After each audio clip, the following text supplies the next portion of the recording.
ये कल ही तय हो गया था कि अभी अगला युद्ध जो अमेरिका इजराइल या ईरान के बीच होगा वो समंदर के अंदर लड़ा जाएगा। समंदर के अंदर लड़ने का ऐलान कोई और नहीं कर रहा, डोनाल्ड ट्रंप कर रहा है। स्ट्रेट ऑफ हॉर्मूज पर अगर उनकी सुई अटक गई है, वो पूरी दुनिया में जो थू-थू हो रही है उसे बचने के लिए, क्योंकि स्ट्रेट ऑफ हॉर्मूज में ईरान जो नाकेबंदी से लेकर टोल की बात कर रहा है, ये अमेरिका और इजराइल की देन है पूरी दुनिया के लिए। और बेवकूफ बनाने की कोशिश हो रही थी कि घुमा देंगे लोगों को, लेकिन घूमे नहीं। अब ट्रंप चाहते हैं कि स्ट्रेट ऑफ हॉर्मूज में ईरान की जो ये टोल वाली कहानी है इसे खत्म कर दिया जाए, तो कम से कम उनकी कुछ इज्जत बच जाए।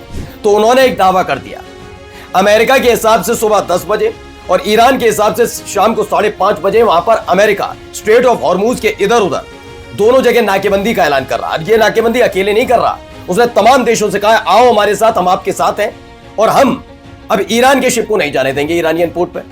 शुरुआत तो अच्छी थी, तभी एक बुरी खबर आ गई। दावा किया गया समंदर में अमेरिका के एक शिप को, जो कल तक एक युद्धपोत बचा था, अब दूसरा एक शिप ईरान ने निशाना बना दिया है, वो वहीं समुद्र में डूब गया। तो दूसरी बड़ी खबर निकल कर आई कि जिन देशों के भरोसे फिर से ईरान को डराने धमकाने की कोशिश अमेरिका कर रहा था, उसमें वो पूरी तरह से फेल हुआ है।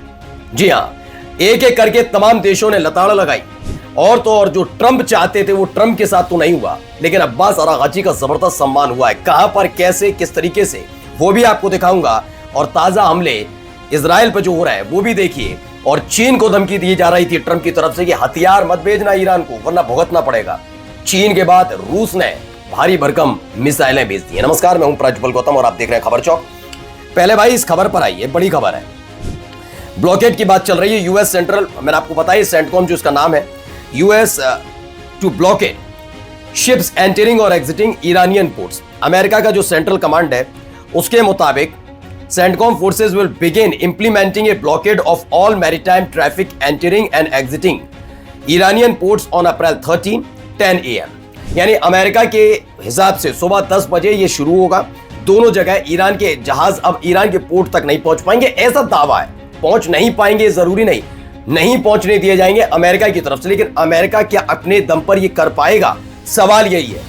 वो बार बार ऐलान तो करता है, लेकिन बाद में देखता है कि उसकी इतनी ताकत नहीं है, तो बैकफुट पर नजर आता है, फिर धमकी देता है अपने ही सहयोगी देशों। कभी सऊदी अरब की क्राउन प्रिंस को गाली दे देना, कभी फ्रांस के बारे में कह देना, राष्ट्रपति इमैनुअल मैक्रों के बारे में कह देना, कभी स्पेन को धमकी दे देना, यही उसका काम है। तो पहला तो ये खबर निकल कर आई। खबर क्या है? जो खबर है वो यह है कि ईरानियन पोर्ट्स पर अमेरिकी नाकेबंदी का ऐलान हुआ। CENTCOM के मुताबिक अमेरिकी सेना ईरान के सभी पोर्ट्स पर नाकेबंदी आज से शुरू करेगी। टाइमिंग क्या है? सुबह 10 बजे से अमेरिका के हिसाब से और शाम को 5:30 बजे तेहरान के हिसाब से। नाकेबंदी क्या है? ईरानी पोर्ट्स में आने जाने वाले सभी जहाजों पर लागू होगी, लेकिन गैर ईरानी पोर्ट्स के लिए हॉर्मूज से गुजरने वाले जहाजों को अनुमति रहेगी। अमेरिका ये दिखा रहा है कि भाई देखो, मैं आप लोगों के लिए कितना संघर्ष कर रहा हूं, मैं ईरान से सीधा पंगा लेने जा रहा हूं भाई समंदर के अंदर स्ट्रेट ऑफ हॉर्मूज को लेकर, जहां पर वो टोल लगा रहा है। जबकि जब इस्लामाबाद में बातचीत हो रही थी तो यही अमेरिका क्या कर रहा था कि हम दोनों ज्वाइंट ऑपरेशन चला, मतलब ज्वाइंट मैनेजमेंट संभालेंगे इसका, मतलब तुम भी पैसा वसूलना टोल का, हम भी वसूलेंगे। ईरान ने लात मार दी थी। अब इसमें ये कह रहा है कि अच्छा ऐसा नहीं तो मैं ऐसे करूंगा, ठीक है ना। देखिए इसका बयान भी आया ट्रंप का, मतलब ट्रंप का बयान सुनिए क्या कह रहे हैं भाई साहब, सुनिए। That'll be 10 o'clock tomorrow. Other nations are working so that Iran will not be able to sell oil, and that will be very effective. But what we want to do is we want to, and again, we don't need it. What we notice and what we see and what I think is maybe my idea. मैं हंस ले रहा हूं भाई, क्योंकि Trump ने फिर से ऐलान किया कि बताया कि ब्लॉकेड ईरान पर नाकेबंदी अब कुछ ही घंटों दूर है। हमारे पास रूस और सऊदी अरब से ज्यादा तेल है, मुझे इसकी जरूरत नहीं है तेल की, और ना ही मुझे जरूरत है स्ट्रेट ऑफ हॉर्मूज की। जापान को जरूरत पड़ती है, साउथ कोरिया को जरूरत पड़ती है, ये देश आते नहीं है, लेकिन अब आए तो करेंगे। जब ये ऐलान कर रहे थे तभी ठीक उसी वक्त एक खबर आई जो दावा किया गया है, बताऊंगा। फिलहाल ये वीडियो देखिए।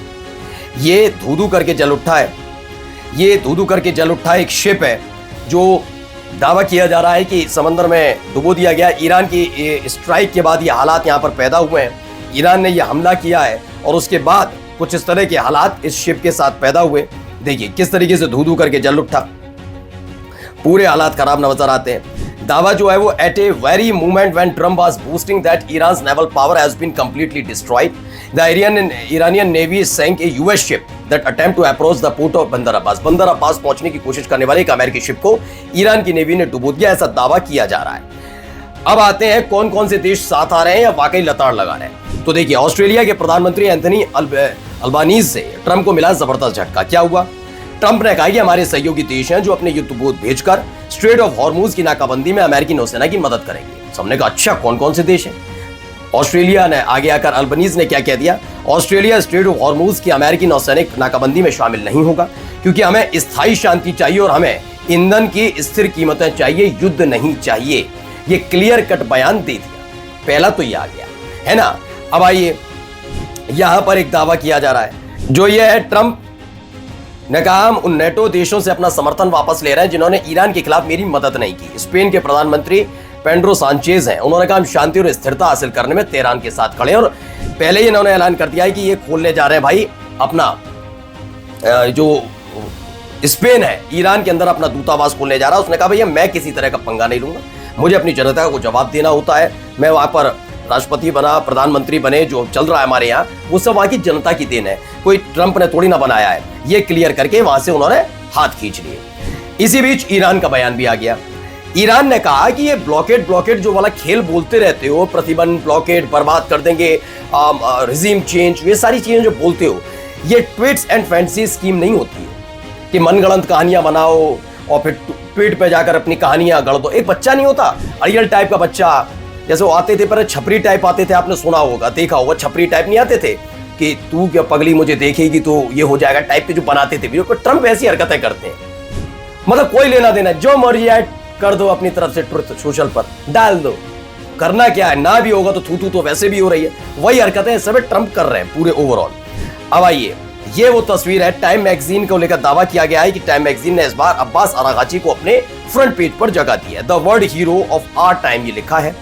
अब दावा यह है कि ये छपी है मैगजीन, इसमें है कि ईरान के जो विदेश मंत्री अब्बास अरागाची को उनकी शांत और दृढ़ कूटनीति के लिए प्रमुखता दी गई। कुछ लोग उन्हें हमारे समय का नायक बता रहे हैं। विश्व राजनीति में दोहरे मापदंडों की निंदा करने के कारण उन्हें यह प्रसिद्धि मिली है, ऐसा दावा किया जा रहा है। खैर, अब आते हैं एक और महत्वपूर्ण खबर पर। चीन ने की तरफ से दावा था, यूएस ऑफिशियल्स का दावा था कि जैसे ही सीजफायर हुआ है तो अमेरिका तो अपनी ताकत मिडिल ईस्ट में बढ़ा रहा है, लेकिन ईरान भी अपनी कमजोरियों को समझ चुका है और वैसे ही हथियार मंगा रहा है, जिसमें एयर डिफेंस सिस्टम खासतौर पर चीन से मंगाया जा रहा था।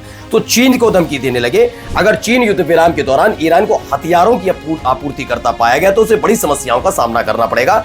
ये भाई साहब क्या कह रहे हैं, बड़ी समस्याओं का सामना करना पड़ेगा। ये देख ले, ये किसे धमकी दी? चीन को। तो चीन को जैसे ही धमकी दी, एक खबर और आ गई। खबर ये आई है, जरा देखिए, ये वो कुछ मिसाइल्स हैं जो देने का दावा किया जा रहा है। कौन दे रहा है मैं बताऊंगा आपको, लेकिन फिलहाल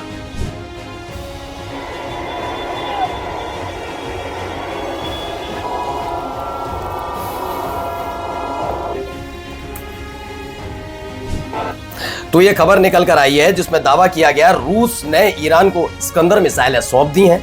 अपनी उन्नत मारक क्षमता के लिए मशहूर इस्कंदर मिसाइलें प्रणाली को ईरान को सौंप दिए जाने की खबर है, जिसने बेचैन किया है। रिपोर्ट्स के मुताबिक इस प्रणाली को परमाणु हथियारों से लैस किया जा सकता है और इसे अपनी श्रेणी की सबसे शक्तिशाली प्रणालियों में से एक माना जाता है। वो तो चीन को धमकी दे रहे थे, रूस ने कहा हम भेज रहे, करो जो करना है। नमस्कार। New public inter college Lucknow, admission open.